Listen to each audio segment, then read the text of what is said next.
అనుకుంటాం కానీ టమాటాలు ఎంత మంచివో కొన్నిసార్లు కొందరి విషయంలో అంత చెడ్డవి. చాలా జాగ్రత్తగా పరిశీలిస్తే ఎన్నో లోతైన విషయాలు తెలుస్తాయి. అవేమిటో మీరే చూడండి. టమాటా గింజలు యాంటీ ఆక్సిడెంట్లు, ఫినాలిక్ సమ్మేళనాలకు మంచి మూలం.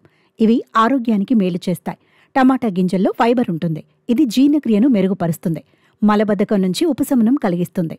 వాటిలో కొన్ని ఒమేగా-3 కొవ్వు ఆమ్లాలు కూడా ఉంటాయి. ఇవి గుండె ఆరోగ్యానికి మంచివి.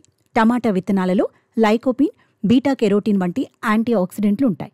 ఇవి కణాలను దెబ్బతినకుండా కాపాడతాయి. విత్తనాలలోని పోషకాలు రక్తాన్ని పల్చగా చేయడంలో సహాయపడతాయి. ఇది రక్త ప్రసరణను మెరుగుపరుస్తుంది.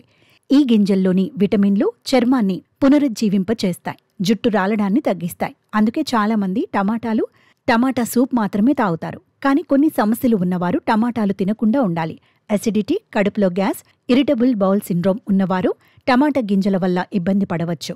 కాబట్టి అసిడిటీ, కడుపులో గ్యాస్ లేదా ఇరిటబుల్ బౌల్ సిండ్రోమ్ వంటి సమస్యలు ఉన్నవారు టమాటాలు తినకూడదు. మూత్రపిండాల్లో రాళ్లు ఏర్పడే ప్రమాదం ఉన్నవారు కూడా టమాటాలు తినకుండా ఉండాలి. టమాటా గింజల్లో ఆక్సలేట్లు ఉంటాయి. ఇవి మూత్రపిండాల్లో రాళ్లు ఏర్పడే ప్రమాదాన్ని పెంచుతాయి. కాబట్టి టమాటాలు తినే విషయంలో అన్ని విషయాలు చూసుకొని తినాలి.